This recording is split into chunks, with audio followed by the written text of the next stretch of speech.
I've already taken the paper off the back of the vinyl flooring. When laying it down, make sure the edges cover the edges of the table perfectly. After it's been placed down, you press down firmly.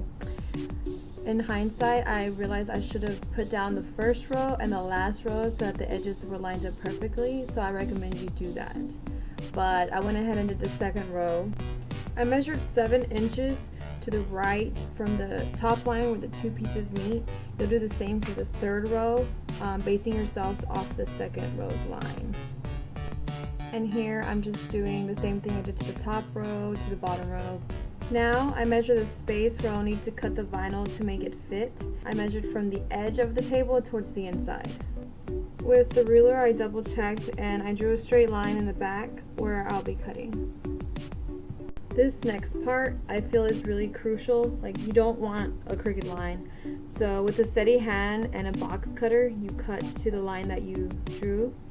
And more than likely it won't cut all the way through unless you're like super strong, which I'm not, so I just bended it and then snapped it in the opposite direction really fast for a clean finish.